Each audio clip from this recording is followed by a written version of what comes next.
Bonsoir mesdames et messieurs, bonsoir chers amis. Je vois que vous avez le sourire mais vous n'allez pas l'avoir longtemps.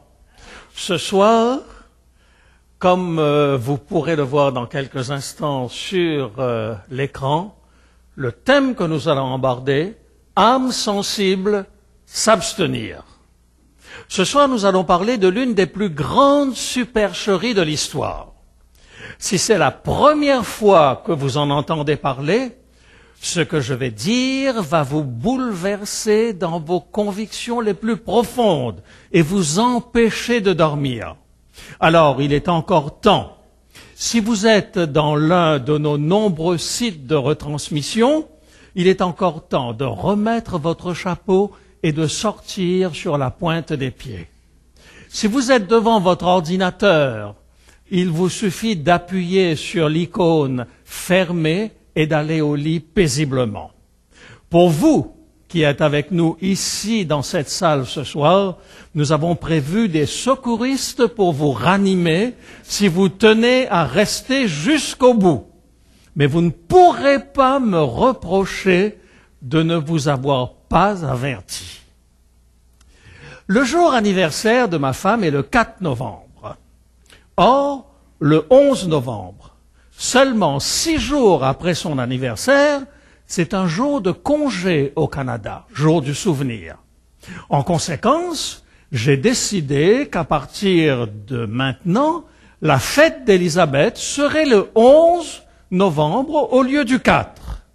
Mes excuses sont excellentes, logiques, voire même avantageuses, puisque c'est un jour de congé. Vous croyez qu'elle sera d'accord? Jamais! Elle va me dire, je ne suis pas né le 11, ma fête c'est le 4, et je garde le 4 comme date d'anniversaire. En changeant sa date d'anniversaire, je montre peu de considération pour sa personne. Savez-vous que la très très grande majorité des chrétiens se fichent royalement du jour que Dieu a choisi pour sa fête? À propos, vous saviez que Dieu a choisi un jour pour sa fête? Lisons-le ensemble. Le 7e jour est le jour du repos de l'Éternel, ton Dieu. Car en 6 jours, l'Éternel a fait les cieux, la terre et la mer et tout ce qui est contenu, et il s'est reposé le 7e jour. C'est pourquoi l'Éternel a béni le jour du repos et l'a sanctifié. Ah, le 7e jour est le jour de ta fête? Je m'en tape complètement. Ah, tu as béni le 7e jour? Je m'en balance complètement. Ah, tu as sanctifié le 7e jour? Je m'en fiche complètement. Moi, j'ai décidé que ta fête, ce sera le 1er jour et non le 7e jour. Que ça te plaise ou non. Ah, le sabbat c'est bon pour les juifs, mais pas pour les chrétiens. Pourtant, ce n'est pas ce que je lis ici. Il n'est pas dit que le 7e jour est le jour du repos des Juifs. Il est dit c'est le jour du repos de l'Éternel, ton Dieu. Ah, j'ai encore mal compris. C'est le jour du repos du Dieu des Juifs et pas du Dieu des chrétiens. Je ne savais pas que Dieu le Père était juif. Et Dieu le Fils, lui, il est chrétien.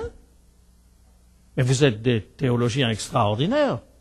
Probablement, vous connaissez aussi la date de la circoncision de Dieu le Père s'il est juif. Si je vous scandalise, tant mieux. Parce qu'à longueur d'année, des théologiens et des pasteurs répètent en permanence cette ineptie, le sabbat c'était bon pour les juifs. Or, c'est clairement dit ici que c'est Dieu qui se repose le 7e jour. On aurait choisi le mardi ou le jeudi, j'aurais été moins scandalisé. Pourquoi?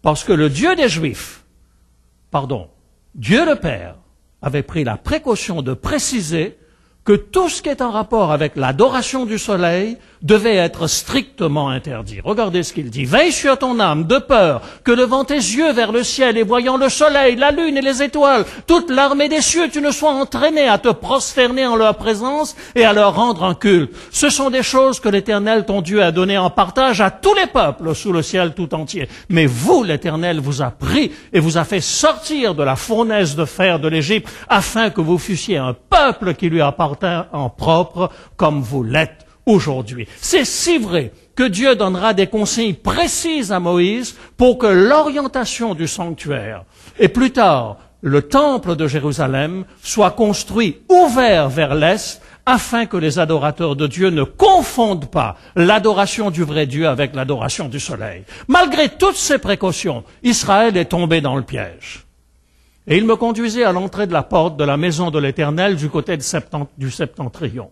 Et voici, il y avait là des femmes assises qui pleuraient Tammuz. Et il me dit, vois-tu, fils de l'homme, tu verras encore d'autres abominations plus grandes que celles-là. Au début du solstice d'été, en rapport avec le soleil, les Babyloniens marquaient le déclin de la lumière du jour par des funérailles de 6 jours en l'honneur du dieu Tammuz. Et quelle est cette abomination encore plus grande que d'adorer Tammuz? Et il me conduisit dans le parvis intérieur de la maison de l'Éternel. Et voici, à l'entrée du temple de l'Éternel, entre le portique et l'autel, il y avait environ 25 hommes tournant le dos au temple de l'Éternel et le visage tourné vers l'Orient, vers l'Est, ils se prosternaient à l'Orient devant le soleil. Quel jour observaient les premiers chrétiens et Jésus lui-même? Jésus se rendit à Nazareth où il avait été élevé et selon sa coutume, il entra dans la synagogue le jour du sabbat. Je sais, il n'était pas encore mort, il n'était pas encore ressuscité et bien sûr, en l'honneur de sa résurrection, il a remplacé le sabbat par le dimanche. Mais où est-ce qu'il le dit déjà? Vous pouvez juste me montrer le verset où il dit ça? Le seul problème, c'est qu'il aurait au moins pu le dire à Paul, pour éviter à Paul de faire des bêtises. Pauvre Jésus. La crucifixion lui a vraiment magané le cerveau, n'est-ce pas? En français, abîmé. Il a fait un oubli impardonnable. Et à cause de son oubli, Paul est resté juif. Regardez. Paul et Silas arrivèrent à Thessalonique où les Juifs avaient une synagogue. Paul y entra selon sa coutume pendant 3 sabbats. Il discuta avec eux d'après les Écritures, expliquant et établissant que le Christ devait souffrir et ressusciter des morts. Comment n'y ai-je pas pensé plus tôt? C'est sûr. À Thessalonique, il n'y avait pas d'église chrétienne. Et donc Paul a dû se rendre, bien malgré lui, dans une synagogue pour parler aux Juifs. Mais je vais vous faire une confidence. Même s'il n'a pas été crucifié, le cerveau de Paul n'était pas moins magané que celui de Jésus. Il oublie complètement de dire aux Juifs que le jour du repos a changé depuis la résurrection. Tenez. Paul et ses compagnons s'étant embarqués à Paphos se rendirent à Perge en Pamphylie. Jean se sépara d'eux et retourna à Jérusalem. De Perge, ils poursuivirent leur route et arrivèrent à Antioche de Pisidie. Étant entrés dans la synagogue le jour du sabbat, ils s'assirent. Après la lecture de la loi et des prophètes, le chef de la synagogue leur envoyèrent dire « Hommes frères, si vous avez quelque exhortation à adresser au peuple, parlez. » Je laisse tomber le discours de Paul. Paul se leva et ayant fait signe de la main, il dit « Hommes israélites et vous qui craignez Dieu, écoutez. » Et il fait son discours. Lorsqu'ils sortirent, on les pria de parler le sabbat suivant sur les mêmes choses. Et l'apôtre Paul leur dit « Stop! On n'observe plus le sabbat, c'est dimanche qu'on se retrouve. » C'est ça que vous lisez dans le texte? Ils sortirent et on les pria de parler le sabbat suivant sur les mêmes choses. Et à l'issue de l'assemblée, beaucoup de juifs et de prosélytes pieux suivirent Paul et Barnabas qui s'entretinrent avec eux et les exhortèrent à rester attachés à la grâce de Dieu. Le sabbat suivant, pas le dimanche suivant, le sabbat suivant, presque toute la ville se rassembla pour entendre la parole de Paul. Et Paul leur dit, stop, puisque vous n'êtes pas juifs, on se réunit demain matin. C'est ça? Absolument pas. Et nous arrivons à Apocalypse chapitre 11, c'est-à-dire le texte qui s'insère juste avant la vision centrale qui se trouve ici. Cette vision centrale qui se situe avant les 7 trompettes, après les 7 trompettes et avant les 7 fléaux, cette vision centrale commence par un verset précis et se termine par un verset précis. Le verset qui introduit la partie centrale dit ceci: « Et le temple de Dieu dans le ciel fut ouvert. Et l'arche de son alliance apparut dans son temple, et il y eut des éclairs, des voix, des tonnerres, un tremblement de terre et une forte grêle. » Bernard vous a expliqué pourquoi il se passe ces différents événements. Si vous regardez à la fin de cette période, là c'était Apocalypse chapitre 11, verset 19, si vous regardez lorsqu'on termine avec la vision centrale, Apocalypse chapitre 15, verset 5, après cela, je regardai et le temple du tabernacle du témoignage fut ouvert dans le ciel. Alors c'est quoi cette histoire-là? Lorsque vous prenez la précaution de préciser les choses, c'est que vous avez une intention bien précise. Si ma femme me disait « Chérie, veux-tu avoir l'extrême obligeance de m'apporter ma jupe rouge qui se trouve dans le deuxième tiroir de la commode qui est dans notre chambre ?» C'est clair comme information. Et si moi j'arrive avec ces pantoufles, est-ce qu'elle va me considérer comme son petit mari chéri qu'elle a mis 41 ans à bien dresser? Non! Parce que je n'ai pas apporté ce qu'elle m'a demandé. Ici, Dieu précise son intention. L'arche de l'alliance qui se trouve dans le temple, qui se trouve dans le ciel. Il le dit ici et il le répète ici. Il y a une intention, mes amis. Alors, qu'est-ce que c'est que cette arche? Qu'y avait-il dans cette arche dans le désert? Moïse prit le témoignage et le plaça dans l'arche. Alors vous allez me dire, c'est quoi le témoignage? Laissons à la Bible le soin de répondre. Lorsque l'Éternel eut achevé de parler à Moïse sur la montagne du Sinaï, il lui donna les 2 tables du témoignage, tables de pierre, écrites du doigt de Dieu. À propos, saviez-vous que dans la Bible, il y a un chapitre qui n'est pas inspiré? Ah oui, mon ami, il y a un chapitre qui n'est pas inspiré, garanti. Et quand je te le dirai, tu me diras oui. Ah, tu ne le connais pas, ce chapitre? C'est Exode chapitre 20. Il n'est pas inspiré, parce qu'il est écrit du doigt de Dieu lui-même, n'est-ce pas? Le reste de la Bible, il est inspiré aux prophètes qui parlent de la part de Dieu, mais les 10 commandements sont écrits du doigt de Dieu. Lorsque l'Éternel eut achevé de parler à Moïse, il lui donna les 2 tables du témoignage, les 2 tables de la loi, tables de pierre, écrites du doigt de Dieu. Et lorsque Moïse, lui, il écrit, où est-ce qu'il met ses écrits? Lorsque Moïse eut complètement achevé d'écrire dans un livre les paroles de cette loi, il ne s'agit plus des 10 commandements, mais de toutes les règles que nous retrouvons dans les livres de Moïse, il donna cet ordre aux Lévites qui portaient l'arche de l'alliance de l'Éternel. Prenez ce livre de la loi et mettez-le à côté de l'arche de l'alliance de l'Éternel, votre Dieu, et il sera là comme témoin contre vous. Dans le sanctuaire, on retrouve l'arche. Et dans l'arche, il n'y a rien d'autre que les 10 commandements. Et à côté de l'arche se trouvent les lois écrites par Moïse. Il y a une intention, mes amis. À ce stade de votre exposé, vous devez vous dire, le chrétien n'est plus sous la loi, mais il est sous la grâce. Je vais prendre un exemple pour expliquer cela. Imaginez que je vous rencontre en ville, et puis que, au moment où je vais venir vous serrer la main, un bandit se jette sur vous. Et vous prend votre sac, et moi, bien sûr, n'écoutant que mon courage, qu'est-ce que je fais? Eh bien, je pousse ce bandit avant qu'il prenne la fuite. Mais malheureusement, mon geste est maladroit. Le bandit tombe, il se fracture le crâne sur le trottoir et il meurt. Me voilà un assassin. Seulement, comme vous m'aimez bien, et surtout parce que vous avez envie de connaître les 4 autres sujets qui restent, vous allez me payer le meilleur avocat, n'est-ce pas? Et alors, devant le juge, le meilleur avocat va parler en ma faveur. Il va parler tellement bien qu'il va arracher les larmes à tout le monde dans la salle. Même le juge sort son mouchoir.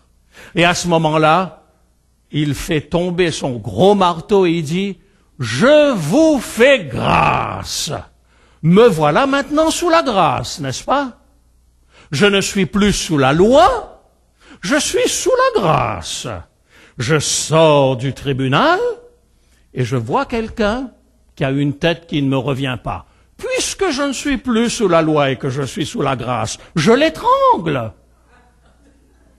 Et quand je l'ai étranglé, je me retrouve devant le juge, mais j'ai même pas besoin d'avocat, mes amis.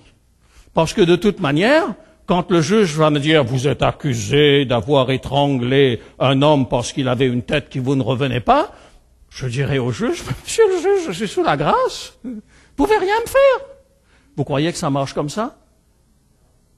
Alors, comment est-ce qu'on peut croire que lorsqu'on est sous la grâce, il n'y a plus de loi?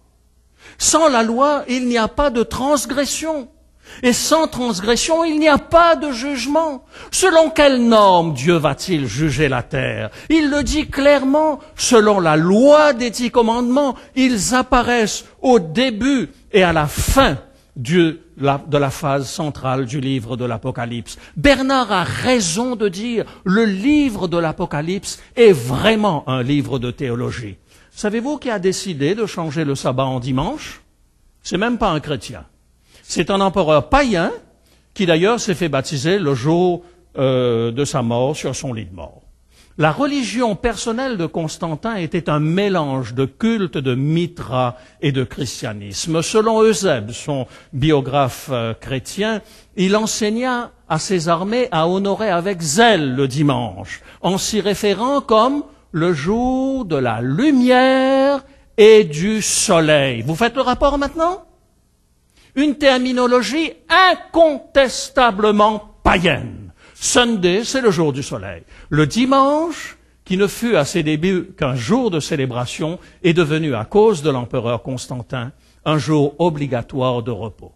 Tenez, regardez la loi qu'il a promulguée. Que tous les juges, les citadins et les artisans se reposent au jour vénérable du soleil et que tous les ateliers soient fermés. Cependant, dans les campagnes, les personnes qui s'occupent de l'agriculture peuvent librement et légalement poursuivre leurs activités. C'est dans le Code justinien, en date du 7 mars 321, 3 siècles après le début donc du christianisme. Constantin l'a imposé sans se référer à la théologie ou à la pensée chrétienne, en requérant que l'on s'abstienne de travailler au jour vénérable du soleil. Il montrait quelle place occupait le soleil dans son adoration. La première loi en faveur de l'adoration du dimanche n'avait aucune saveur chrétienne. Mes amis, l'Église catholique est plus cohérente que les églises protestantes en ce qui concerne l'observation du dimanche. Le catéchisme catholique dit clairement que le sabbat est le jour d'adoration qui célèbre la création du monde par Dieu, mais que l'Église a changé le jour du samedi au dimanche par l'autorité conférée au pape par Jésus. Vous pouvez contester le fait que Jésus ait donné autorité de changer les commandements au pape, mais la position catholique est cohérente avec sa théologie. Mais sur quoi repose le protestantisme pour observer le dimanche? Mes amis, nous pourrions discuter très longtemps sur ce sujet. Je vous affirme catégoriquement qu'il n'existe aucun texte, je dis bien aucun texte biblique qui autorise quiconque à remplacer le sabbat par le dimanche. Et les explications qui, soi-disant, reposent sur les quelques mentions du dimanche dans le Nouveau Testament ne sont absolument pas une preuve. J'aimerais terminer par une simple comparaison. La circoncision ne se trouve pas dans les 10 commandements. C'est une tradition purement juive instaurée par Abraham. Le jour où Paul s'est attaqué à la circoncision, savez-vous ce qu'il a fallu pour convaincre les Juifs? Et encore, la plupart des Juifs ont refusé d'accepter l'abolition de la circoncision. Il a fallu toute une épître, l'épître aux Galates, qui ne traite que de ce sujet, plusieurs chapitres dans le Nouveau Testament, et par-dessus tout, le premier concile à Jérusalem qui ne traite que de ce problème. Et vous voulez me faire croire que ni Jésus, ni Paul, ni aucun autre apôtre ne parle de l'abolition du sabbat, qui est l'un des 10 commandements écrits du doigt de Dieu. Pas une seule épître consacrée à l'abolition du sabbat, pas de concile, juste un silence gêné. Si vous avez tant soit peu la tournure d'esprit d'un historien, vous comprendrez immédiatement que ceux qui s'appuient sur la Bible pour justifier le passage du samedi au dimanche, excusez-moi, sont soit des imbéciles ou des gens de mauvaise foi. Le message central de l'Apocalypse invite à craindre Dieu et à lui rendre gloire. Si Dieu est le Seigneur de ma vie, comment puis-je me moquer de sa loi? Comment puis-je continuer de dire Seigneur, Seigneur et ignorer la parole de mon Seigneur? Car ceux qui me disent Seigneur, Seigneur n'entreront pas tous dans le royaume des cieux, mais celui-là seul qui fait la volonté de mon Père qui est dans les cieux. Et le Père au ciel, Jésus n'en a pas deux. L'un juif observant le sabbat et l'autre chrétien observant le dimanche. Au jour du jugement, une seule loi apparaîtra dans le ciel. L'alliance éternelle de Dieu avec les hommes de tous les temps. Les 10 commandements. Ne serait-il pas temps de faire de Dieu, du vrai Dieu, le Seigneur de notre vie?